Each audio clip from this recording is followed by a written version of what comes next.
प्रेमचंद सबसे पहले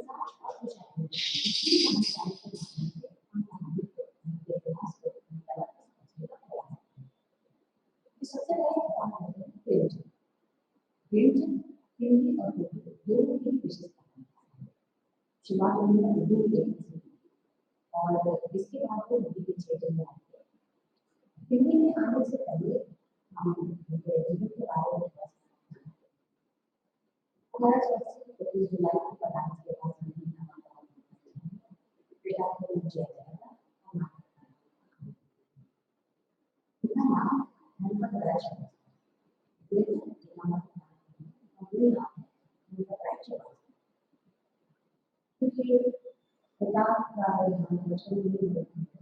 का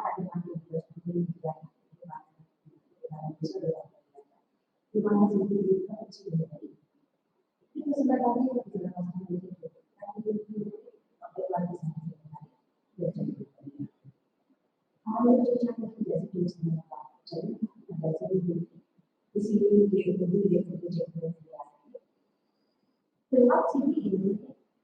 और पढ़ना ये दोनों ही इमोशन बहुत छोटी उम्र में इन्होंने बहुत सारी किताबें पढ़ी। कहा जाता है कि लोग इनका बेटा के साथ रहते थे तो वहाँ पर ये पुस्तक लिखेगा था। उसके बाद बहुत सारे प्रयास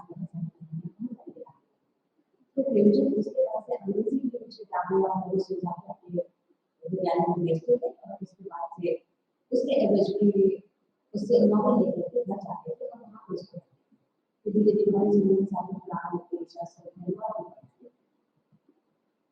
तो फिर प्रेमचंद की शुरुआत हुई उर्दू के माध्यम से हुई और इन्होंने जो सबसे पहली रचना की थी वो उर्दू में थी। एक इनकी रचना का नाम आता है तो उसमें उन्होंने अनुवाद की जितनी जानकारी वो इसमें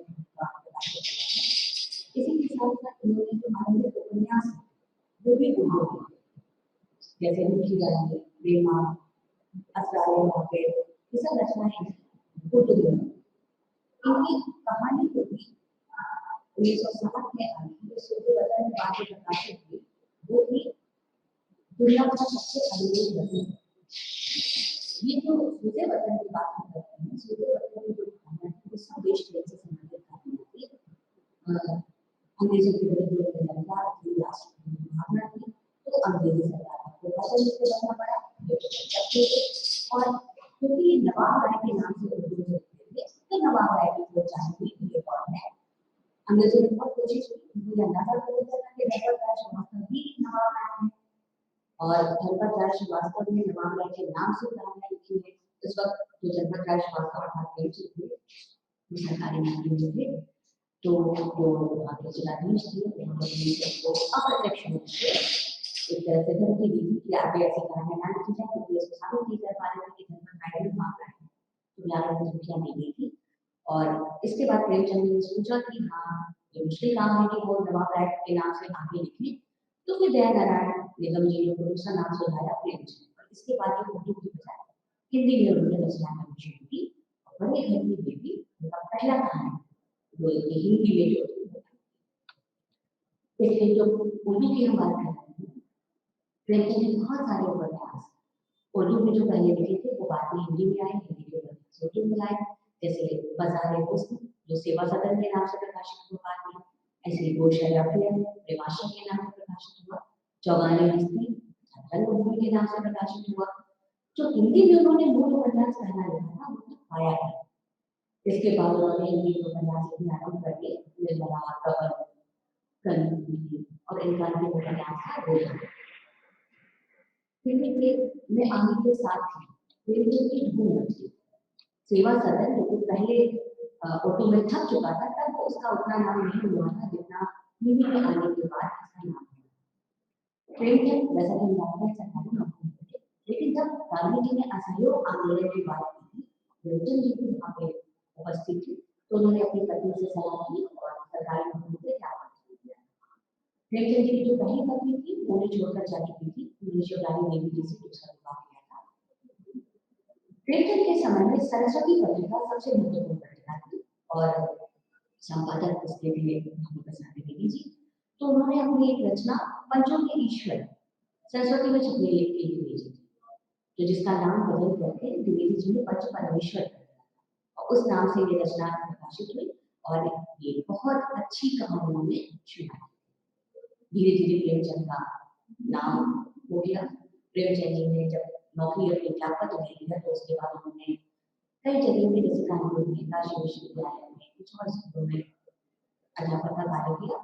इसके साथ उन्होंने पत्रकारिता का भी काम किया, मर्यादा का संपादन किया। उन्होंने बनारस सरस्वती प्रेस की स्थापना की जिसके माध्यम से हंस और जागरण को प्रकाशित किया और इसी तरह धीरे धीरे पत्रकारिता में और साहित्य में उनका नाम बहुत तेजी से आगे आने लगा और समय ऐसा आ गया कि प्रेमचंद हिंदी के सबसे बड़े कथाकार तथा सम्राट बन गए।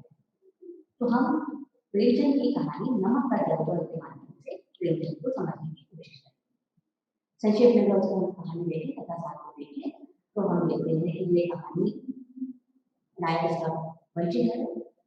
एक युवक है जो अभी अभी पढ़ाई खत्म करके आया है और उसे नमक के दरोगा के रूप में नौकरी मिली। नमक का विभाग देश में नया नया खुला था, नमक का निषेध कर दिया गया था, उसका व्यापार करने को रोक लगा दी थी, तो उसके लिए कालाबाजारी को रोकने के लिए नमक का विभाग बनाया गया। उसी विभाग में दरोगा के रूप में मंजीनर की नियुक्ति हुई और ये नियुक्ति इतनी महत्वपूर्ण है कि उसके पिता से लेकर सब लोग पर खुशी की लहर है क्योंकि इसमें ऊपर की कमाई बहुत है, अर्थात रिश्वत बहुत मिलती। बड़े बड़े उस समय के लोग जो थे, जो पटवारी भी थे, जो बड़े और दूसरे पदों पर थे, वो भी चाहते थे क्योंकि नियुक्ति नमक पे तो यहाँ पे तो मंजीनर की नियुक्ति नमक हुई थी, बहुत खुश है और वो उसे सिखाते हैं कि कैसे उसे रिश्वत लेनी चाहिए। अगर कोई बहुत ज्यादा गरजमंद है तो उससे दबा के रिश्वत लो, अगर कोई ज्यादा नहीं दे रहा है तो थोड़ा बहुत देगा तो काम चल जाएगा, लेकिन रिश्वत लेनी जरूर चाहिए। वो इसमें एक सम्मान भी बोलते हैं कि वेतन जो होता है वो तो पूर्णमासी का चावल है जो धीरे धीरे घटते घटते खत्म हो जाता है, लेकिन ये जो ऊपर की आमदनी है, जो रिश्वत है, ये तो एक झरने के समान है जो लगातार बहता रहता है। लेकिन मंजीधर बहुत ईमानदार होती है, पिता की बातें सुनता ही रहता है, लेकिन उसमें कभी अमल नहीं करता और उसकी एक जो छवि बनती है वो बहुत कर्तव्यनिष्ठ और ईमानदार होता है। लगभग 6 महीने बाद उसे का समय बीत जाता है और एक दिन रात के समय में बहुत सारी बैलगाड़ियों की खटपट सुनाई देती है और पता चलता है कि नमक की तस्करी हो रही है और वो जो बैलगाड़ियां हैं वो बहुत बड़े जमींदार हैं पंडित अलोपी जी, उनकी गाड़ियां हैं। तो मंजीधर रोक लेता है। पंडित अलोपी जी बहुत कोशिश करते हैं उसको रिश्वत देने की, धीरे धीरे रिश्वत की रकम बढ़ते बढ़ते 40,000 रुपए तक हो जाती है, लेकिन फिर भी मंजीधर स्वीकार नहीं करता है। बहुत अलोपी को आश्चर्य भी होता है क्योंकि उसने आज तक ऐसा व्यक्ति नहीं देखा जो इतनी बड़ी रकम की आगे भी जिसका इस्तेमाल ना करे, लेकिन वो गिरफ्तार कर लिए जाते हैं। लेकिन अगले दिन जब कचहरी में पेशी होती है तो वहां से वो बाइज्जत कर दिए जाते हैं क्योंकि धन आपके पास बल है और सबके साथ उनके पास अच्छे सम्मान मिले। और कुछ समय बाद ही अगले हफ्ते मंजीधर को नौकरी से निकाल दिया जाता है और दुखी होकर के मंजीधर अपने घर वापस आता है तो हाँ उसके पिता भी बहुत दुखी है, उसको भला बुरा कहते हैं, पत्नी भी उससे बात नहीं करती, घर में दुख का वातावरण है। और इसी के कुछ दिनों बाद अप्रत्याशित मोड़ लेती है और पंडित अलोपी भी पूरे अपने रामाचरण के साथ सचमुच के साथ उसके घर आता है और उसको अपनी पूरी जायदाद का स्थायी मैनेजर बनने का प्रस्ताव देते हैं और बदले में उसे 6,000 रुपए वार्षिक वेतन, नौकर चाकर, गाड़ी घोड़ा बंगला सब देने का शर्त और बाद में मंजीधर इस प्रस्ताव को स्वीकार करता है। यहाँ पर ये कहानी समाप्त हो जाती है। इस कहानी में उस समय की पूरी व्यवस्था, न्याय व्यवस्था, समाज व्यवस्था, शासन व्यवस्था सब कुछ दिखाई देता है और सब पर ये कहानी टिकी है। ये कहानी भी पहले उर्दू में ही लिखी गई, बाद में ये हिंदी में प्रकाशित हुई और जब सोजो बदल हो गया था तो उसके बाद प्रेमचंद जी ने उन्होंने यथार्थ की कहानियां तो लिखी, लेकिन उन्होंने अंग्रेजी राज का वैसा विरोध और वैसा उग्र राष्ट्र प्रेम नहीं दिखाया। वो तथ्यों का वर्णन तटस्थ रूप से करते हैं जिसमें वो अंग्रेजी राज की परेशानियां उसकी दिक्कतें ये तो दिखा रहे थे, लेकिन बहुत ही चुनौतीपूर्ण अंदाज में है जिससे उनकी कहानियां आगे की बढ़ती ना हो। तो इस कहानी में भी हम जब देखते हैं तो इसका जो विकास क्रम अगर आप देखें तो इसकी शुरुआत में जो पहला ही वाक्य वो ही आगे आने वाली घटनाओं पर ये सूत्र रूप में करके कहानी को आगे बढ़ते जाते हैं, अपनी कथात्मक जानकारी देते जाते हैं और मूल समस्या पर नहीं लगते हैं कि मूल समस्या क्या है हमारी, तो उन्होंने क्या लिखी है कि ईश्वर प्रदत्त वस्तु के व्यवहार पर प्रतिबंध लगा दिया है, जिसकी वजह से ये दिक्कतें आ रही हैं और इसी की वजह से चोर बाजारी या कालाबाजारी या अवैध कार्य शुरू हो गए हैं। यानी जब भी हम ईश्वर की बनाई हुई चीजों पर प्रतिबंध लगाने की, उस पर कब्जा करने की कोशिश करेंगे तो समाज में अत्याचार बढ़ेगा। अब सारी घटनाओं के कारण में ये नमक का जो ऊपर लगाया गया निषेध, अगर निषेध नहीं लगता तो अलौकिक देव उसकी कालाबाजारी कर रहे होते, कालाबाजारी ना कर रहे होते तो वो पकड़े जाते, वो ना पकड़े जाते तो वंशीधर था उसकी नौकरी भी लग चुकी। तो एक तरह से एक चीज कारण के रूप में आती है, उसका दूसरी चीज उसके परिणाम में आती है और फिर वही परिणाम जो है वो कारण का रूप धारण कर लेता है। तो ये जो कहानी चल रही है वे एक तरह से चारित्रिक पतन के साथ साथ ये दिखाने की कोशिश कर रही है कि इसकी मूल में सरकार की योजना है और साथ ही हमारे समाज की मान्यताएं। इसलिए हम समाज की मान्यताओं को तीन देखते हैं। एक तो ये कि शिक्षा यानी अंग्रेजी शिक्षा और ईसाई मत एक ही चीज, जिसके पास भी अंग्रेजी शिक्षा है वो ईसाई है, यानी भाषा और धर्म इसको जोड़ दिया गया है। प्रेमचंद कभी भी इस धारणा से सहमत नहीं। दूसरी चीज जो वो दिखाना चाहते हैं कि जो सरकारी शिक्षा व्यवस्था भारत की, जिसपे फारसी का जिसमें बाहुल्य था, उसमें वैज्ञानिक जानकारियां हैं। वो वैज्ञानिक करते हुए भी कहते हैं कि प्रेम की कथा और श्रृंगार रस के काव्य पढ़कर फारसी दानव सर्वोच्च पदों पर नियुक्त हो जाएगा। ऐसा ही युवक वंशीधर जिसने ऐसी ही पढ़ाई की है, इसीलिए वो बहुत भावुक है, वो कल्पना में रहता है, या आप ये कह सकते हैं कि वो बहुत ही उसका अनुभव कम है, व्यवहारिक नहीं है, अपनी ही कल्पना करने वाला इंसान। लेकिन ऐसे लोगों को फिर जो समाज के लोग अनुभवी लोग हैं वो उसको नियंत्रित करने की कोशिश करते हैं, वो उसको सिखाते हैं, जैसे उसके पिता उसको सिखा रहे हैं कि कैसे उसको रिश्वत देनी चाहिए। इसी तरह से अपने मानव संसार से निकल करके जब वो दुनिया में जाता है तो वो समझदार रहती है और उसने अपना जो सहारा बनाया है वो अपनी ईमानदारी को, अपने आत्मविश्वास को अपना सहारा बनाया और उसने कभी भी रिश्वत लेने की कोशिश नहीं की। इसी तरह से वो ये भी दिखाना चाहते हैं कि समाज में जब पहले आरोपी भी पकड़े जाते हैं तो किसी को इस पर आश्चर्य नहीं है कि अरे पकड़े आरोपी भी जैसे व्यक्ति को इतनी बड़े संविधान में कैसे गैर कानूनी काम किया। लोगों को आश्चर्य इस बात का है कि वो पकड़े कैसे, क्योंकि उनके पास तो धन का भी बल है, वो बादशाह के लिए भी मारे गए, उनके साथ संबंध बना के रखे हैं, वो जानते हैं कि इसका अपनी पद और धन का इस्तेमाल कैसे किया जाता है, तो ऐसा व्यक्ति पकड़ा कैसे गया, ये सबको ज्यादा परेशान है। यानी हमारे समाज में जो भ्रष्टाचार है, जो रिश्वत है, वो स्वीकार्य है। वंशीधर के पिता भी इसके समर्थक है और समाज भी इसका समर्थक है। समाज को बिल्कुल नहीं लगता कि ऐसी चीजें गलत है, नहीं है। इसके साथ ही ये भी हमको दिखाई देता है कि जो न्याय व्यवस्था है वो भी किस तरह से रुकी है। न्याय में भी सच्चाई का साथ देना, ईमानदारी का साथ देना है। वंशीधर जो सही रास्ते पर है उसे न्याय सरकार देती है कि वो ठीक से अपना काम करे और एक हफ्ते बाद उसकी नौकरी भी छूट जाए, लेकिन अलौकिक अगले दिन बड़े ही आसानी से बाइज्जत बनी हो जाए। तो ये चीजें हमें समाज की इसमें दिखाई दे रही है, सरकार की गलत नीतियां दिखाई दे रही है और साथ में एक एक करके प्रेमचंद जो है विश्व के बारे में अपनी टिप्पणी भी दे रही है। बातों का चरित्र इसमें स्पष्ट होगा और हम देखेंगे कि ये जो पात्र हैं, मुख्य रूप से जो पात्र हैं वंशीधर और आरोपी, ये दोनों ही जो पात्र हैं ये अपने अपने वर्ग के पात्र हैं।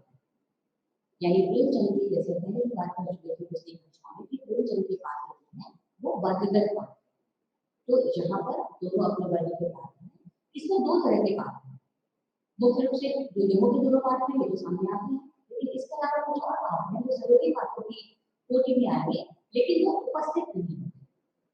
कुछ पात्र ऐसे होते हैं जो उपस्थित होते हैं, जो पात्र उपस्थित होते हैं उनमें आते हैं वंशीधर के पिता। ये दो बार आते हैं, पहली बार काम के आरंभ में जब वंशीधर की नौकरी लगती है तो वो उसको समझाते हैं कि कैसे उसको घूस लेनी चाहिए, रिश्वत लेनी चाहिए, और दूसरी बार वो आते हैं जब वंशीधर की नौकरी छूट जाती है और वो बहुत दुखी है बेटे की ईमानदारी के कारण नौकरी, तो इस बात को वो निराश वो क्रोध है और वो उसको खरीदते हैं। तो उनके चरित्र हम देखते हैं कि वो अपने खुद से बहुत प्रेम करते हैं, वो व्यवहारिक व्यक्ति हैं, वो सामाजिक, वो समझ रहे हैं कि आजकल समाज में क्या चल रहा है और साथ ही क्योंकि निम्न मध्यवर्गीय परिवार है तो हम लोग सुनने बहुत आशा है कि वो लोग निकालेंगे। इसी के साथ साथ वो जो है ईमानदारी में कुछ नहीं मिलता है, वो भ्रष्टाचार उसने नहीं किया, इस बात से दुखी है। तो ये उस समय पे अपनी समाज था उसके वक्त साथ ही वो बातचीत करने के बाद कुछ दिन आते हैं तो वो बिल्कुल चापलूसी करते हैं और ये भी बताते हैं कि वंचित ने बहुत बड़ी गलती कर दी थी जो आपको पकड़ लिया था उसकी तरफ से वो माफी भी मांगते हैं। जब जमादार बदलू से मांगते हैं तो वो जो पंडित वंचित जो वंचित है वो उसको आदेश देते हैं कि इसको पकड़ लिया जाए। तो ये बद्दू सिंह का जो कैरेक्टर है कुछ बहुत समय आता है। बाकी जो सामने आते हैं चपरासी में है वकील है क्या है बाकी लोग हैं इनके बहुत ज्यादा चरित्र सामने नहीं जो नहीं आने वाले सामने आते हैं उनमें है वंचित की माँ और बच्चे दोनों का नाम खुल के देखने लिए आया है कि वो घर में सीधे बात नहीं होती या मुझे बात नहीं होती सुनाती है बाकी ज्यादा होता नहीं जो प्रमुख बात है पंडित अलोकी की वंचित इनका चरित्र पूरी तरह से निकल के सामने पंडित अलोकी के बड़े व्यक्ति हैं जमींदार हैं तो उनके आगे ही उनका ठाट बार उनका वैभव सब सामने आता है दिखाई देता है वो पंडित है नामी या पंडित अलोकी जब वो वंचित से मिलते हैं तो वो उसको आशीर्वाद देते हैं तो वो ब्राह्मण तो आशीर्वाद देना उनका वही आशीर्वाद देते हैं फिर साथ ही वो बहुत व्यवहारिक व्यक्ति हैं बातचीत में बहुत कुछ है वो जब बात कर रहे हैं बच्चे बोलते हैं वो जानते हैं कि ये हमारा दरोगा है तो वो उसकी बातचीत में हम किसी सरकार को नहीं जानते हमारे लिए तो आपकी सरकार है आप जो कह रहे हैं वही हमारे लिए कानून है ऐसी बातें करते हैं वो उनको ये भी पता है कि धन की दुनिया निकली आज तक उनका सामना ऐसे लोगों से पड़ा है तो वो बहुत अच्छे से जानते हैं कि किस तरह से किसी दरोगा को लगाया जा सकता है वो धीरे धीरे की रकम लगातार बढ़ती जा रही है और जब वो रकम नहीं स्वीकार की जा रही है तो आश्चर्य हो रहा है बहुत ज्यादा होश हो रहा है इसके साथ ही वो सबसे बनाकर रखते हैं जब वो जगह में पहुंचते हैं तो वहाँ की कुर्सी वो जंगल है और वो जंगल के सी वहाँ पर सब लोग आश्चर्य हो रहा है कि ये कैसे आ रहा है और बड़ी आसानी से लेकिन साथ वो ईमानदारी के प्रचल है वो अपनी दूरदृष्टि रखते हैं वो जानते हैं कि अपना उन्हें व्यापार चलाना है अपना उन्हें जमींदारी चलानी है तो उनको कैसे व्यक्तियों को काम पे रखना है और वो आकर के वंचित को काम पे रखते हैं वो उसको मैनेजर नियुक्त करते हैं क्योंकि उनको बहुत अच्छे से पता है कि कुछ भी हो जाए ये व्यक्ति कभी रिश्वत नहीं मिलेगा ये व्यक्ति कभी नहीं तो उनकी पांची नजर है इसी कारण से उनका इतना ज्यादा व्यापार कर दूसरा बात है वंचित का दिखाया वो जैसा कि पहले पता चलता है कि उसकी शिक्षा पांचवी बात में जरूरी है पूरी प्रेम कथा में जुड़ा है सही से पढ़ के बड़ा हुआ है तो कल्पना जी भी है वैसे भावुक है जीवन के व्यवहार का जटिलता का उसको पूरी लेकिन पिता का वो सम्मान करता है उसके पिता की जो भी बात उसको चाहे पसंद नहीं चाहे वो उनका मन नहीं करता लेकिन कभी जवाब नहीं देती सारी बातें को ध्यान से सुनता है पिता जान के करता है उसको भी सुनता है जब वो नौकरी करने लगता है तो वो एक अपना अलग रास्ता बनाता है अपने धैर्य से बुद्धि से ईमानदारी से कार्यकुशलता से वो सबको खुश सारे अधिकारी उससे खुश इसके साथ ही वो अपनी चीजों पर दृढ़ रहने वाला है कितनी भी उछलती रकम दी जाती है इतना तो उसको डर है कि बड़े आदमी नहीं है उसके साथ बुरा हो सकता है लेकिन वो अपनी जगह से अपनी मान्यता से बेहतर है वो आगे लोग का लालच उसके सामने कुछ भी नहीं कहानी का हम प्रवेश देखते हैं तो हमारी जीवन की कहानी है कहानी से घर से आगे बढ़ती है नदी के किनारे पहुंचती है नदी का साथ में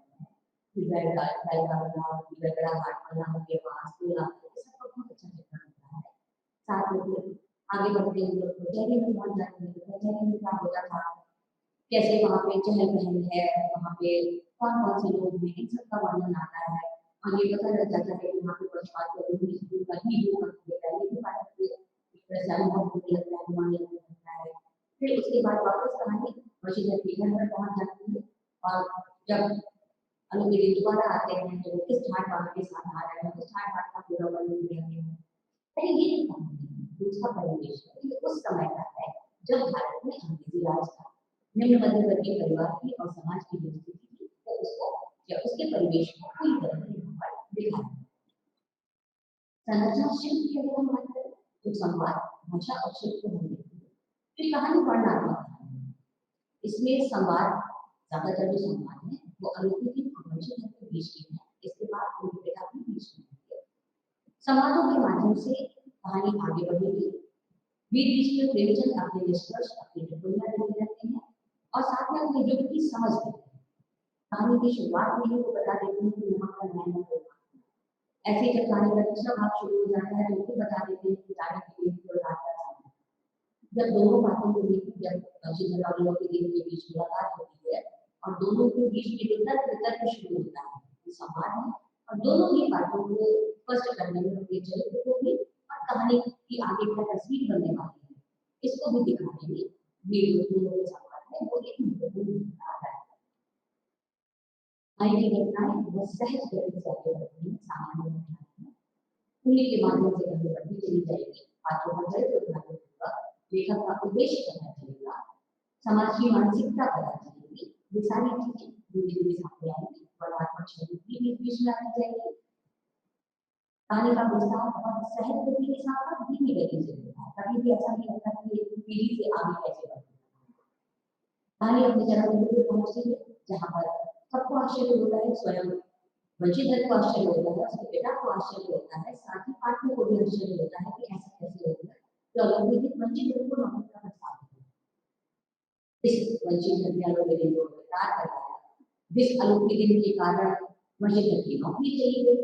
दोनों ही एक दूसरे के लिए फल पात्र हो सकते थे, लेकिन यहाँ पर दोनों मिल रहे हैं, वो प्रस्ताव दे रहे हैं और वंशीधर प्रस्ताव को स्वीकार कर रहे हैं। तो यहाँ पर आश्चर्य की पाठक के भी पात्रों को भी सीमा नहीं है। साथ ही उसमें जो उद्देश्य दिया गया है, यानी हम जो टिप्पणी निकाल सकते हैं, उसके लिए प्रेमचंद ने अपनी तरफ से कुछ नहीं, बस इतना बताया कि वंशीधर ने प्रस्ताव को स्वीकार किया। अब इसमें एक तो उद्देश्य ये हो सकता है कि जो ईमानदार व्यक्ति है, यानी ईमानदारी है, उसको उसका फल जरूर मिलता है, क्योंकि वंशीधर ईमानदार थे तो उनकी नौकरी चली गई, लेकिन उनको उससे भी अच्छी नौकरी मिली जिसमें इतना ठाट बाट भी रहेगा और पैसे भी मिल सकते हैं, यानी ईमानदारी का पुरस्कार हमेशा मिलता है। और दूसरी तरफ इसका ये अर्थ भी निकाला जा सकता है कि देखो कैसे बेईमानी ने ईमानदारी को खरीद लिया।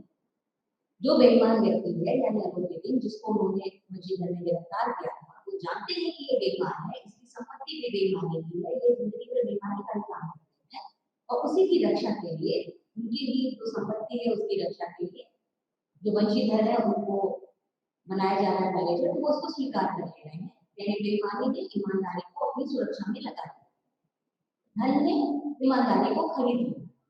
दोनों ही तरह से आप उसका हल देख सकते हैं। प्रेमचंद पाठकों को ऊपर छोड़ देते हैं कि आप उसको किस तरीके से लेंगे। प्रेमचंद की भाषा जैसे कि प्रेमचंद गुरु से आई होती है। हिंदी में उस समय दो तरह की भाषाएं थी, एक राजा लक्ष्मण सिंह की परंपरा थी जिसमें संस्कृत दृष्टि हुई थी और एक राजा शिव प्रसाद प्रताप की परंपरा थी जिसमें उर्दू मिश्रण हुई। तो प्रेमचंद ने फारसी और उर्दू मिश्रण हिंदी का प्रयोग किया है, वही संस्कृत की भाषा थी। तो पूरी जो कहानी है उसमें पूरी भाषा में शब्द दिखाई देते हैं, साथ ही जगह जगह पे तत्सम शब्दों का प्रयोग भी दिखाई देता है। सबसे बड़ी चीज है प्रेमचंद की भाषा में मुहावरों का जितना सुंदर प्रयोग, जितना सशक्त प्रयोग प्रेमचंद करते हैं, उतना किसी और की भाषा में दिखाई देना मुश्किल। इसमें उन्होंने बहुत सारे मुहावरों का प्रयोग किया है, साथ ही बहुत सारे नए मुहावरे तो प्रेमचंद ने खुद गढ़े, जैसे दुनिया सोती थी पर दुनिया की जीत जाए, ये प्रेमचंद का खुद का गढ़ा हुआ है। प्रेमचंद गंभीर बात बहुत सहज और सरल ढंग से करते हैं, कभी दार्शनिकता का या बहुत ही बोझिल शब्दावली का इसका इस्तेमाल नहीं। इसीलिए प्रेमचंद की जो कहानियां होती हैं वो बहुत पठनीय है, सबसे ज्यादा पढ़ी जाने वाली कहानियां है। ये कहानी थी प्रेमचंद की जो सर्वश्रेष्ठ कहानी थी देवजी।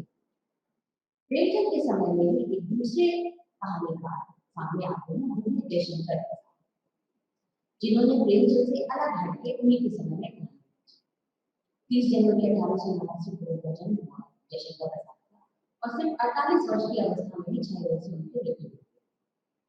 कम समय उन्हें मिला, लेकिन कम समय में उन्होंने बहुत महत्वपूर्ण साहित्य की रचना की और हिंदी को एक नया आया।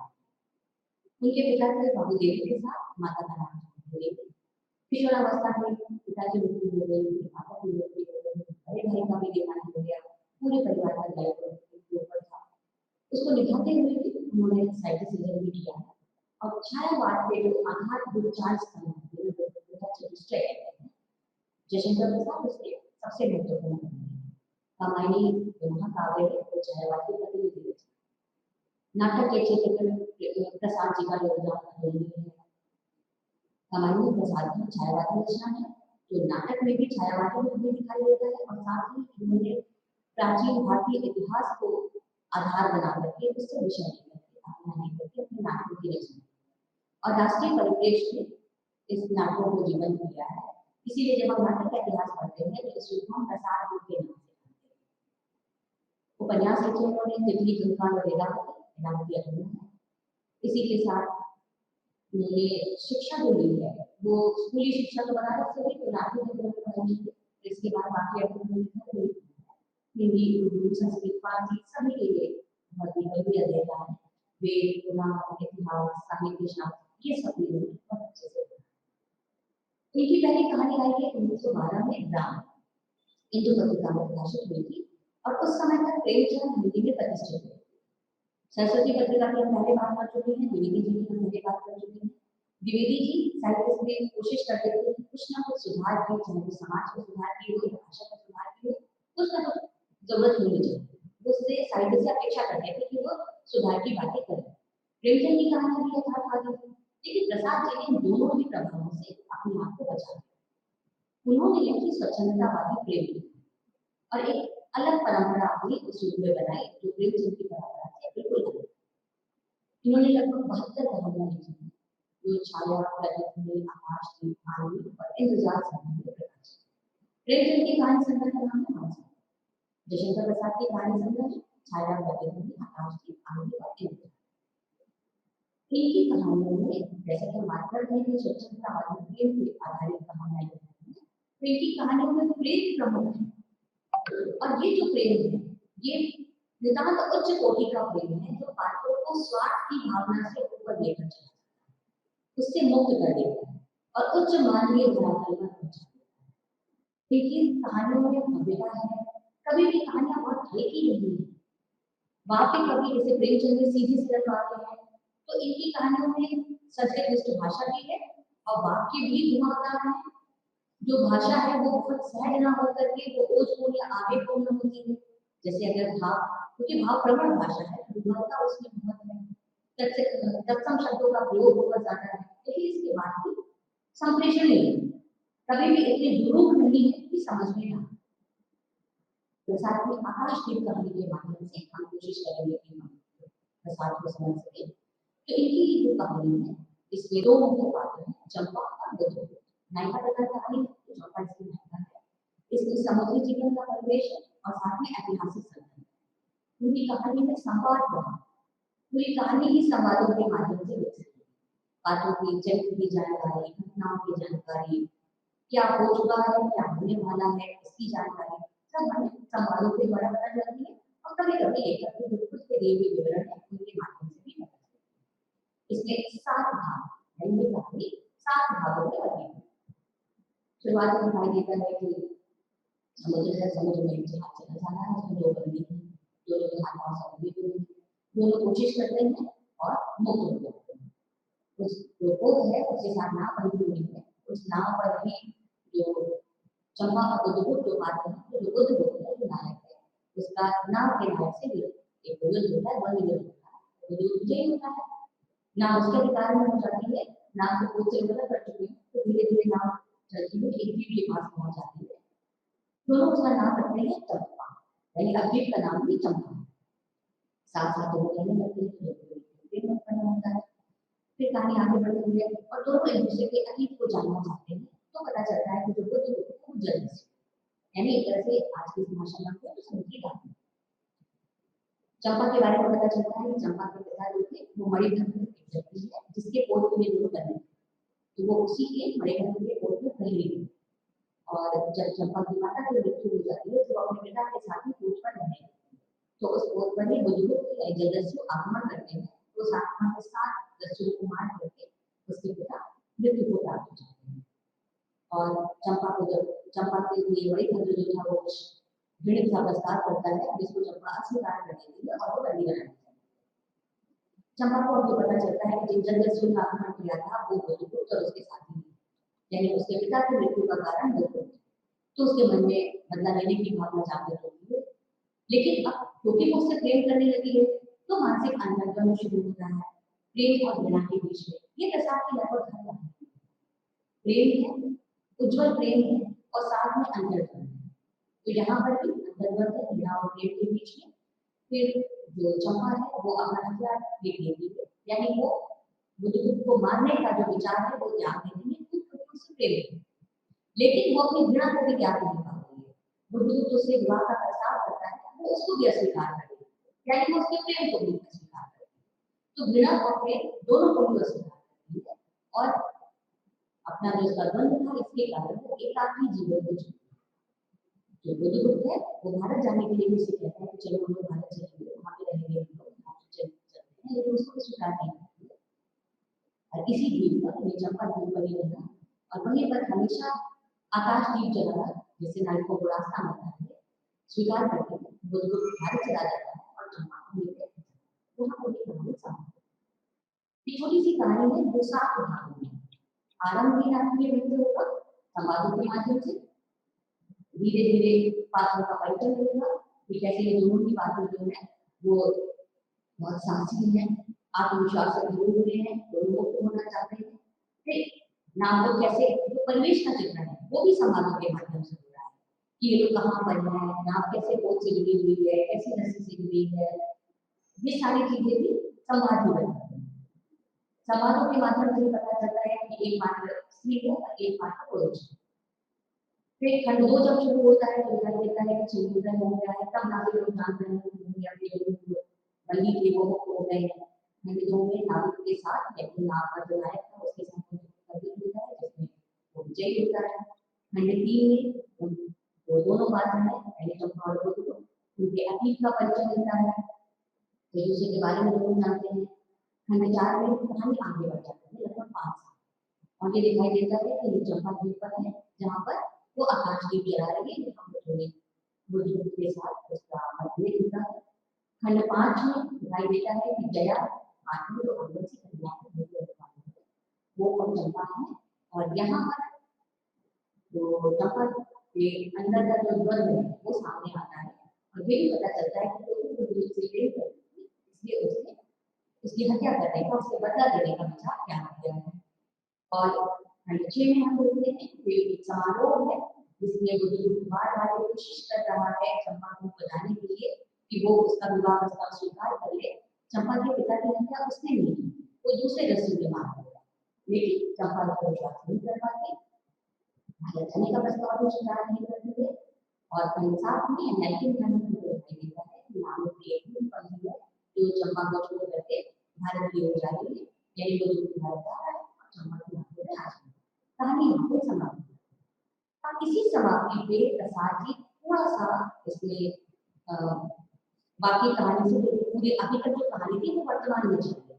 अब ये कहानी थोड़ी मिलती है और प्रसाद जी बताते हैं कि न जाने कितनी ही शताब्दी पहले की ये कहानी है और चंपा जब तक रही आजीवन अपने आकाश दीप को दीप स्तंभ पे जलाती रही और उसकी मृत्यु के बाद जो चंपा दीप की निवासी थी वो इस दीप की इस जो स्तंभ है उसकी समाधि के समान पूजा करते रहे और धीरे-धीरे काल ये बस में आकर के ये समाधि भी रखी, लेकिन दीप स्तंभ नहीं है वो भी ढह जाता है। ये कहानी में लोग रहे और यहाँ पर कहानी समाप्त है। बात जो प्रमुख बात है जिसमें चंपा और बुद्धगुप्त है वो सहायक पात्र है। फिर सहायक पात्र में जो अनुपस्थित सहायक जो सहयोगी पात्र वो है चंपा के पिता, जिनका बार-बार जिक्र होता है। जो मणिभद्र है उसके कोई पहले पिता के साथ चंपा रहती है। उनकी मृत्यु के कारण ही जलदस्यु आता है तो पिता की मृत्यु होती है जिसके कारण जो चंपा को एक ऋण प्रस्ताव का सामना करना पड़ता है, उसी के कारण चंपा बंदी होती है। पिता के कारण ही पिता के हत्यारे के साथ विवाह नहीं कर सकते, यानी चंपा के साथ जो भी हो रहा है इस कहानी का आधार उसके पिता है। चंपा की माँ भी अनुपस्थित पात्र है, अपनी माँ का बहुत प्रभाव है चंपा के ऊपर। उसकी माँ भी आकाश में जलाती थी क्योंकि पिता समुद्र में पोत पर रहते थे, वो गंगा में भागीरथी में दीप जलाती थी जिससे किसी नाविक को सहारा मिल सके, किसी पुरुष की देखने को रास्ता ना मिले। तो ये चंपा के भीतर उसकी मां बसी हुई है, वो भी अपराधी चला रही है। इसी तरह से एक अरबन से पानी बड़े घर जो गोद का मालिक था, जिसने ये प्रस्ताव किया था, यानी पता चलता है कि ये बात जो है बड़ी ये बहुत ही बुरा बात है। हर बात तो उसको सामने नहीं दिख रहा है, लेकिन उसके कारण ही चंपा बनने लगी। इसके बाद सहयोगी पात्रों में जो बात आते हैं उनमें केवल नाम का नायक दिखाई देता है, जो बहुत वीर भी है, बहादुर है, जो भी करता है और साथ में विश्वास पात्र है। वो पहले अपने जो स्वामी थे उनका विश्वास कभी नहीं होता और जो करने के लिए तैयार होता है, और जब वो बुद्ध को अपना स्वामी मान लेता है वो उनके लिए। इसी तरह से जया सामने आती है, लेकिन जया का चरित्र सामने नहीं आता। तो जो प्रमुख पात्र है उसमें बुद्ध जो नायक है, वो बहुत बलवान है, साहसी है, आत्मविश्वास से भरा हुआ है, बहुत अच्छा नागरिक है, प्रेम करता है चंपा से, चंपा को कभी भी दीवानी बच नहीं करता, वो चाहता तो कर सकता है, लेकिन वो कभी नहीं करता है आदर्श के लिए। इसी तरह चंपा है, चंपा बहुत ही एक मजबूत चरित्र है। वो जो भी कुछ करती है उसके लिए वो खुद ही उत्तरदायी है। वो कभी किसी के ना तो सहायता चाहती है, ना कभी किसी से कोई आदेश मांगती है। पिता के साथ वो रह रही थी, अब पिता की मृत्यु के बाद वो बिल्कुल अकेली है, लेकिन फिर भी वो बड़े भजन का प्रस्ताव स्वीकार नहीं, वो उसको ठुकरा देती है। बदले में वो बंदी बन जाना स्वीकार कर लेती है, लेकिन बड़ी भजन का प्रस्ताव स्वीकार नहीं। इसी तरह वो बंदी है, लेकिन फिर भी वो लगातार कोशिश करती है कि कैसे वो बंधन से मुक्त हो और वो लोग के साथ बंधन से मुक्त। फिर वो अकेली है, वो विवाह का प्रस्ताव करता है, लेकिन वो स्वीकार नहीं करती। उसको अपने जो भावी जीवन में वो कितना सुखी होना चाहिए इसकी वो कोई चिंता नहीं है। तो अकेले जीवन बिताने का निर्णय खुद लेती है, यानी वो भावनात्मक रूप से पूरी तरह से आत्मनिर्भर है। अपने हर निर्णय का अच्छा या बुरा जो भी परिणाम हो, वो उसको भुगतने के लिए तैयार है। बहुत ईमानदार है, साहसी है, नैतिक रूप से बहुत बड़ी है, प्रेम करती है, प्रेम का आदर्श रूप भी दिखाती है, उसे प्रेम के कारण वो उसके बदला लेने का विचार करती है, अपने माता पिता से बहुत प्रेम करती है, इसलिए वो आजीवन बेटा होने का बनती है। कहानी का परिवेश जब हम देखते हैं तो हमें दिखता है कि इसका जो परिवेश है सारी घटनाएं समुद्र उसमें नौका में या उस द्वीप पे घटी है। भौगोलिक परिवेश में हमें नाम दिख रहा है, समुद्र दिख रहा है, पानी के नीचे पूरे नदी दिख रही है, पता चल रहा है उसका नाम चंबा रखते हैं। प्राकृतिक परिवेश में दिखाई देता है समुद्र का कैसे प्रकृति के वितरण दिखाई दे रहे हैं, लहरें कैसी हैं, द्वीप कितना सुंदर है, कैसा निर्जन है, सुबह हो रही है तो कैसा दिख रहा है, सबका वर्णन प्रकाश करते हैं। और साथ ही ऐतिहासिक परिवेश दिखाई देता है, ये जो समय है वो इस्लाम के भी आगमन से पहले का समय है, तो वो परिवेश भी हमें दिखाई देता है। और भाषा के माध्यम से और वातावरण के माध्यम से शताब्दियों पहले की कहानी को प्रसारित यहाँ पर जीवित संवादों के माध्यम से कहानी आगे बढ़ती है। इसका शिल्प जटिल ये सामान्य कथा की तरह नहीं। आरंभ नाट्य संवाद से होता है, फिर बीच में कहानी में लेखक ने प्रसाद जी खुद आ जाते हैं, आगे की घटनाक्रम का वर्णन करते हैं, फिर भी बीच में संवाद आ जाते हैं, मुझे लेखक का कथा लगता है कहानी आगे बढ़ती है, कभी घटना आ जाती है, घटना के माध्यम से कहानी आगे बढ़ती है, तो ये होता है लेखक जो बताता है कि कैसे विजयी हो जाता है। फिर इसके बाद फ्लैशबैक यानी पूर्व व्यक्ति पता किया जाता है, जिसमें हमें पता चलता है कि वो बात क्यों बनी है और ये अतीत में क्या क्या हो चुका है इसका परिचय मिलता है। फिर कहानी 5 साल आगे चली जाती है और उसके बाद जब सबको पता चलता है कि अब इनके रिश्तों में कितनी तनाव आ चुकी है। जब बीच में घटनाएं नहीं हो रही होती है, उसके जो पात्र हैं वो चिंतन वाले मुद्रा में होते हैं, और तो प्रसाद देना छायावादी और छवि दिखाई देता है और काव्यात्मक गद्य की शुरुआत हो जाती है, पूरी दार्शनिक पंक्ति आ जाती है। कभी कभी प्रसाद में बहुत आश्चर्य की सृष्टि भी की है, घात प्रतिघात होता है जिससे कहानी आगे बढ़ती है और अंत होते होते ये जो वर्तमान में चलने वाली कथा थी वो लोक रखने जिस तरह से इसका शिल्प थोड़ा जटिल, इसकी भाषा जैसे प्रकार की भाषा है, तो छायावादी प्रभाव भाषा में लगता है, संस्कृत दृष्टि है, तत्व शब्दों से युक्त है और काव्यात्मक भाषा है। समानता प्रसाद के देशक शब्दों को प्रयोग करने से अपने आप को रोकते हैं, तो यहाँ पर भी होगा है। और वैसे भी जो समय है वो बहुत प्राचीन काल से काफी पहले का है, तो इस्लाम का आगमन भी नहीं हुआ था, इसलिए अभी भारतीय शब्दों का सवाल ही नहीं उठता है, इसमें नहीं भाषा दूर नहीं, रस्तम जरूर है, संस्कृत जरूर है, लेकिन दूर नहीं। बस इसमें एक समस्या है, इसके सारे पात्र एक ही भाषा बोलते हैं, चाहे वो दया जैसे आदिवासी कन्या हो, चाहे वो चंपा है, चाहे वो दुर्गुप्त है, चाहे नायक है। मानसिकता के अंदर तो भाषा का थोड़ा सा वो बदलता है, लेकिन भाषा नहीं बदलती। तो ये थोड़ी सी अलग सी चीज इसमें दिखाई देती है, लेकिन ये भाषा फिर भी कहानी को आगे बढ़ाती है और प्रसाद की जैसे बाकी कहानियां हैं उसी तरह की भाषा है, और ये कहानी प्रसाद की प्रतिनिधि कहानी के रूप में देखी है। अब हम आगे बढ़ते हैं और थोड़ा आगे ज्यादा बढ़ते हुए हम नई कहानी पर बढ़ते हैं। नई कहानी यानी 1950 या 53 भी कहते हैं दोस्तों, उसके बाद की कहानी। भारत आजाद हो चुका है, बहुत सारी देश में चीजें बदल चुकी हैं, समाज में बहुत सारी चीजें बदल चुकी हैं, मानसिकता बदल चुकी है, हमारी जो प्राथमिकताएं थी वो बदल चुकी हैं। तो ऐसे समय में होता है नई कहानी, और नई कहानी की एक बड़ी लेखिका है उषा खन्ना। 1930 में उनका जन्म हुआ है और उन्होंने इंग्लिश में एमए और पीएचडी किया, और इसके बाद मेडिचेना कॉलेज, इलाहाबाद विश्वविद्यालय, इन जगहों पर उन्होंने अध्यापन किया। बाद में उन्होंने फुलब्राइट स्कॉलरशिप ली और वो अमेरिका चली गई अपने पोस्ट डॉक्टरेट की पढ़ाई के लिए। वो उन्होंने अमेरिका में भी अध्यापन किया। उपन्यास भी लिखे हैं उषा खन्ना ने, पल-पल का मिलान, पुराने अनुकूल की दीवारें, ये भी उनकी बहुत प्रसिद्ध उपन्यास। इनके जो विषय है इनका, ये ज्यादातर शहरी मध्य वर्ग के जीवन से जुड़ा हुआ है, यानी इन्होंने अपनी कहानी में शहरी मध्य वर्ग का जीवन शामिल किया है, और खास तौर से उसमें जो पारिवारिक संबंध है उनमें आने वाला जो तनाव है, जो संघर्ष है, उसको उन्होंने प्रस्तुत किया है। तो यहाँ हम उनकी कहानी को देखेंगे, वो है वापसी। वापसी कहानी भी एक मध्यवर्गीय परिवार की कहानी है, जिसके संबंधों का आपसी तनाव हमें दिखाई। ये कहानी है एक रिटायर्ड व्यक्ति की, नाम है उनका गजानन। वो रेलवे में नौकरी करते हैं और लगभग 35 साल की उन्होंने नौकरी की है, और आज वो रिटायर होकर अपने घर जाते हैं। तो बहुत प्रसन्न भी है, थोड़ा सा उन्हें फल भी रहा है कि 1 साल की नौकरी के बाद उन्हें जाना है, यहाँ लोग उनको इतना पसंद करते थे। उनका जो नौकर गणेशी है वो उसकी पत्नी उनके लिए कुछ चीजें बना करके बेच रही है। ये प्लेस में जहाँ पे उन्हें मिलता था, जहाँ पे उनका एक अधिकार था, जो उनका पद था, उस सबको छोड़कर अपने परिवार में लौटे। लेकिन उन्हें खुशी ज्यादा है कि वो अपने परिवार में लौटेंगे, जहाँ उनकी एक पत्नी है। वैसे तो उनके 2 बेटे और 2 बेटियां हैं, तो एक बेटी का विवाह हो चुका है, तो घर पर उनका एक बेटा है, फिर एक बेटा और बहू है, यानी एक बेटे का विवाह हो चुका है। तो ये इतने लोगों का परिवार है जो उनको घर में मिलेगा।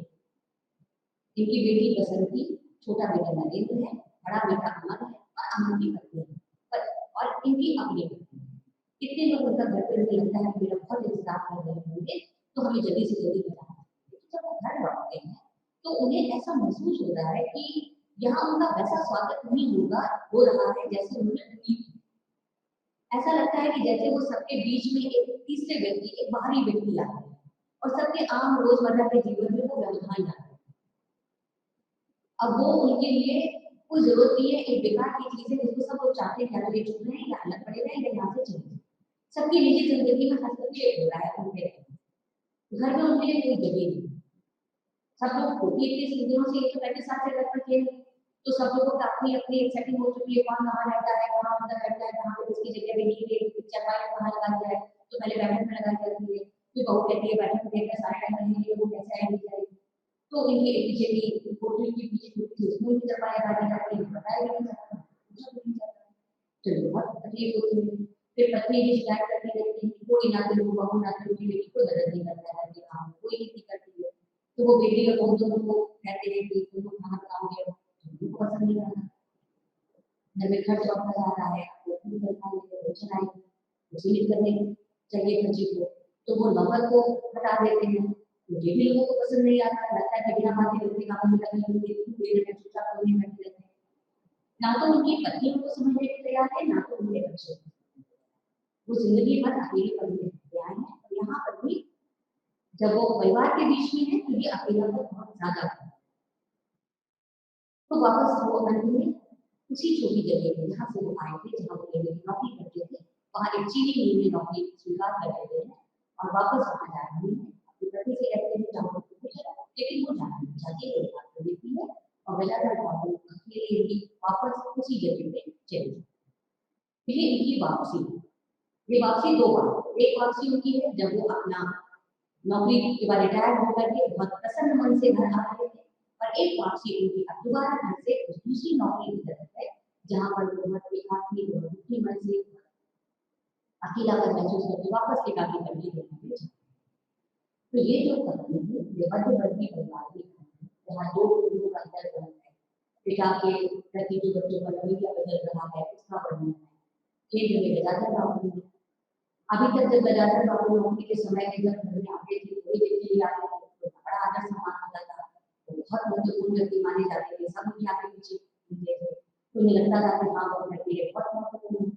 लेकिन जब वो हमेशा के लिए आ गए हैं तो उनको लगता है कि उनका घर में कोई महत्व नहीं है, और आखिर वो वापसी का निर्णय ले लेते हैं, ले जाना पड़ता है वापस।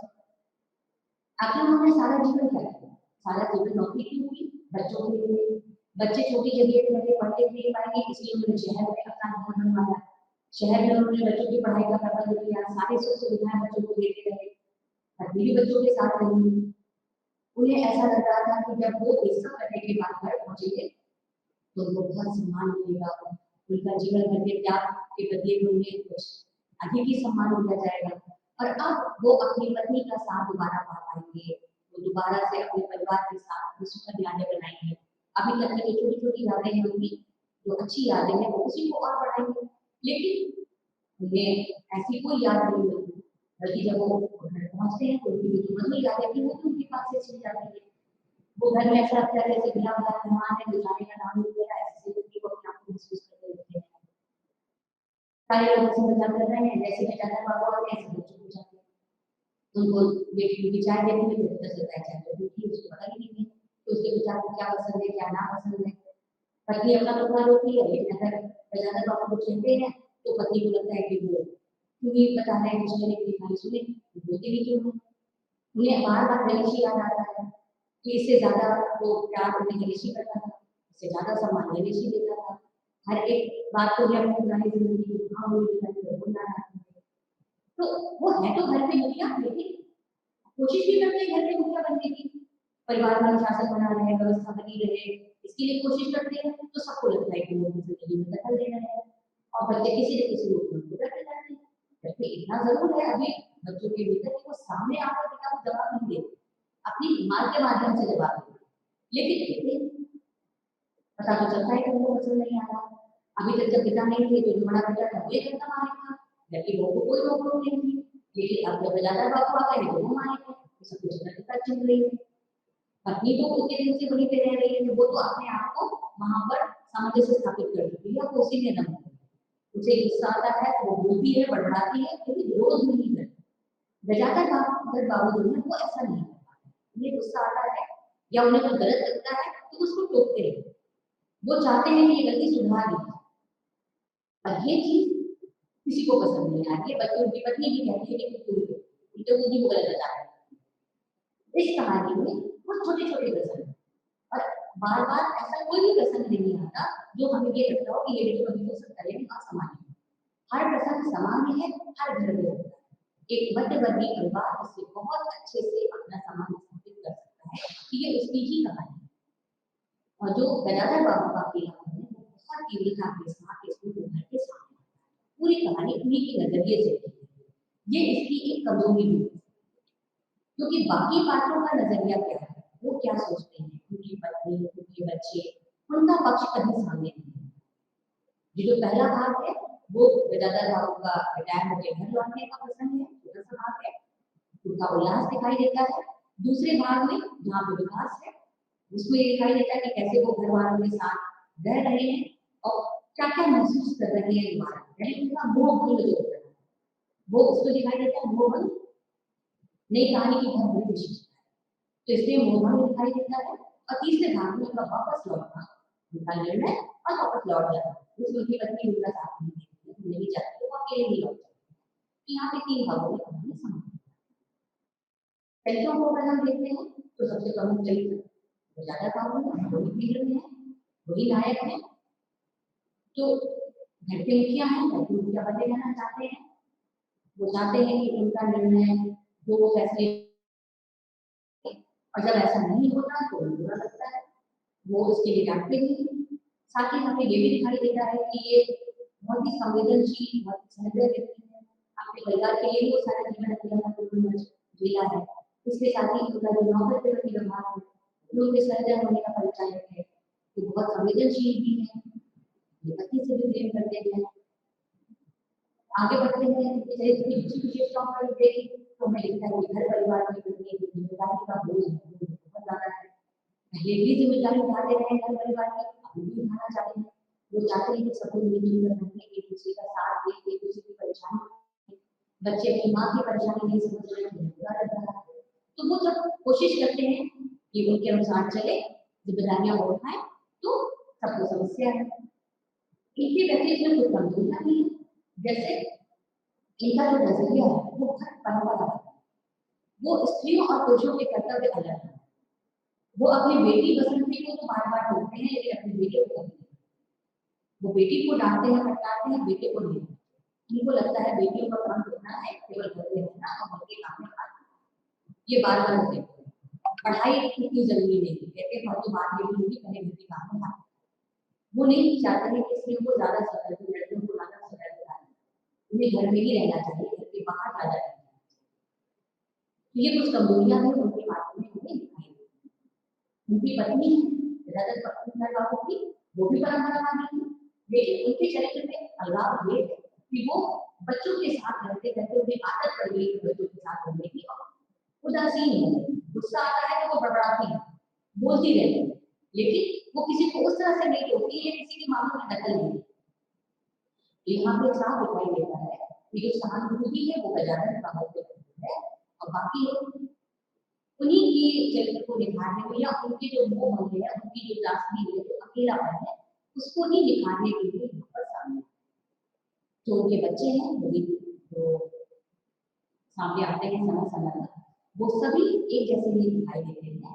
ये वो बात है जो अपनी स्वतंत्रता चाहते हैं, बंद करके नहीं रहना चाहते अपने आप को, अपने जीवन को अपने तरीके से जीना चाहते हैं, लेकिन इतना पिता का सम्मान जरूर करते हैं। अभी भी हद तक आधुनिक नहीं हुए हैं कि पिता को मुंह पर जाकर पिता को बोल सके या अभी कुछ।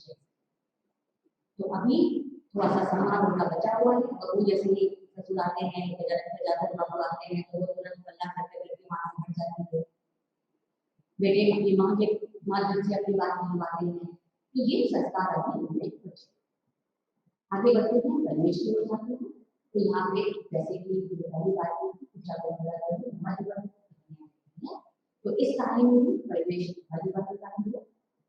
दो स्थान में दिखाई देते हैं। शुरुआत होती है छोटी सी जगह के रेलवे स्टेशन पर उनका कमरा है, वहां से छोटा सा सरकारी घर है, उसका एक छोटा सा विवरण लगता है कि कैसे वो कमरा है, सामान होते हैं कि वहाँ कौन कौन सा सामान कहाँ रखना है, वहाँ कैसे कैसे है, क्योंकि उन्हें तैयारी कर रहे हैं जाने के लिए, कैसे कैसे वो वक्त से तैयार करती है, उन्हें अपनी रोजी बात सब तैयार कर ली है, सामान कैसे फैला हुआ है, तो इसका वर्णन मिलता है।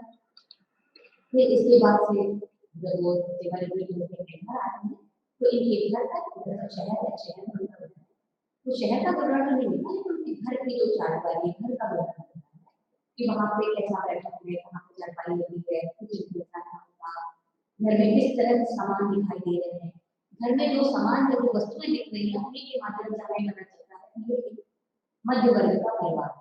जो पुरानी रजाइयां हैं, रखी हैं, टीम का बक्सा है, ऐसे ही कोठरी है, कमरे कैसे हैं, ये सारी चीजें हम देखते हैं।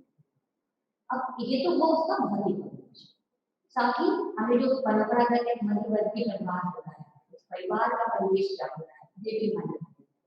उन्होंने नौकर को छुट्टी की, इसका मतलब है कि नौकर घर में था, ये भी एक प्रतिवर्गीय परिवार में समानता है, एक वर्ग के काम के लिए नौकर होता है, ये भी था। बच्चे अपने संस्कारों का भी पालन कर सकते हैं, ज्यादा आधुनिक नहीं हुए, बदलाव लगातार लेकिन हो रहा। अब ये बदलाव कितनी तेजी से आगे बढ़ेगा ये देखने की बात है, लेकिन यहाँ पर जो पीढ़ियों का बदलाव है वो दिखाई दे रहा है। संवाद इसमें बीच में आते हैं, कहीं लेखिका वर्णन के माध्यम से आगे बढ़ते हैं और कहीं पर संवादों के माध्यम से आगे बढ़ते हैं। तो इसका शिल्प नई कहानी का भी शिल्प है। बहुत सी चीजें वर्णनात्मक छवि में चलेगी, बहुत ही ज्यादा नाटकीय प्रसंग, जो अति नाटकीय है, ऐसा कोई प्रसंग यहाँ पर नहीं, और ना ही कोई पात्र बिल्कुल सही या बिल्कुल गलत, यानी कोई पात्र को हम कहेंगे वो बहुत ही अच्छा है, आदर्शवादी पात्र है, ऐसा भी नहीं है, और कोई पात्र खलनायक है तो गजब है। तो सभी पात्र एक सामान्य पात्र है जैसा एक व्यक्ति होता है, यानी बिल्कुल ही ओरिजिनल पात्र जैसा एक सामान्य व्यक्ति के भीतर कुछ अच्छाइयाँ कुछ बुराइयाँ होती हैं, तो ऐसे ही इनके पात्रों के भीतर भी कुछ अच्छाइयाँ और कुछ बुराइयाँ। कहानी की शैली है बात की शैली है, छोटे छोटे से प्रसंग है लेकिन माध्यम की कहानी आगे बढ़ती चलती है और पाठक जो है वो प्रजाधर नाम की विलय के साथ आलापन कर सकते हैं। बहुत सारे प्रसंग ऐसे होंगे जो आमतौर पर मनोरंजन के माध्यम में, इसलिए हम पाठक उसके साथ अपना संबंध स्थापित कर सकते हैं। इसके बाद हम चल पर देखते हैं, प्रोजेक्ट के साथ भाषा भी देखते हैं, तो भाषा यथार्थ है, वाक्य छोटे छोटे हैं, बहुत ज्यादा राष्ट्रीय बोध क्षमता वाली नहीं है। जैसे गदाधर बाबू की मानसिक स्थिति होती है, वैसे ही उत्साह या जो है वो भाषा में समझ आ जाता है, दिखाई देता है। भाषा बहुत ही संयमित है, भाव बहुत ही संयमित है, उनकी जो परिवार के साथ रहने की कल्पना है, जो इच्छा है, वो फलीभूत होती है या नहीं होती, ये शुरू में ही पता लगता है। शुरुआत में ये पता लग जाता है कि वो बहुत खुश हैं और वो अपने घर जा रहे हैं और किसी को कल्पना कर रहे हैं कि वो परिवार के साथ अपने कितनी अच्छी तरीके से रहेंगे, कितना सुखपूर्वक वो रहेंगे। तो पाठक के भीतर पहले ये प्रश्न होता है देखिए अभी क्या होता है, वे खुश रह पाते हैं कि नहीं रह पाते, और अंत में जाकर इसका उत्तर मिलता है कि क्या वो अपने परिवार के साथ खुश रहे, जो सुखद कल्पना वो करके आ रहे हैं क्या वो कल्पना फलीभूत हुई। तो ये चीजें हमें उत्तर इसका अंत में मिलता है। इसके साथ ही संवाद जहाँ भी प्रयोग किए जाते हैं वो संवाद पात्रों के स्वभाव को, उनकी मनस्थिति को, उनके जो आपसी संबंध है, जो पारस्परिक संबंध है, उनको बताते हैं और उसी के माध्यम से कहानी को पढ़ाते हैं और चरित्रों को पढ़ाते हैं। जैसे अपने बेटी को जब वो कहते हैं तो थोड़ा सा खाना बनाना है, तो वहां पर उनका जो भाषा का रूप है, जब वो भाई बहन जब आपस में बातें कर रहे हैं तो उनकी जो आशा का रूप है वो एक अलग तरीके का रूप है। जो समाज है लेखिका हमेशा बोल कर जाती है, इस पर बहुत ध्यान देते हैं कि यथार्थ परक रहेगा, उसी के अनुसार ही शैली का प्रयोग करते हैं और उसी के अनुसार ही वो भाषा का भी प्रयोग करते हैं। ये जो कहानी है आपसी विनय दौड़ की एक बहुत महत्वपूर्ण कहानी है, उषा प्रमोदन की बहुत अच्छी कहानी होगी इसका समाज विशाल सबसे ज्यादा चर्चित कहानी। रिश्तों की जो आंच है वो जो प्रजाधर बाबू है वो अपने अंदर महसूस कर रहे थे, क्योंकि परिवार के बाकी सदस्य नहीं, यही कारण है कि वो परिवार से दूर है। तो पाठक है वो खुद ही समझना उसको होगा कि ये दूरी का कारण क्या है, इसके लिए कौन है, क्या वो बच्चे दोषी हैं जो ये समझ नहीं पा रहे, या वो खुद गदाधर बाबू दोषी है जो वो ये देख रहे हैं कि किस तरह से उन्हें आगे बढ़ना चाहिए था वो बढ़ नहीं पा रहे, सामंजस्य नहीं स्थापित कर पा रहे, या परिस्थितियों का दोष है या जीवन मूल्यों का दोष है। हम किसका साथ दे सकते हैं, किसको दोषी बनाएं, ये हम कह नहीं सकते। तो इस तरह से ये जो कहानी है एक वृद्ध व्यक्ति की अकेलेपन की, घर परिवार से अलगाव की और आंतरिक पीड़ा को व्यक्त करने वाली है। आज की इस कक्षा में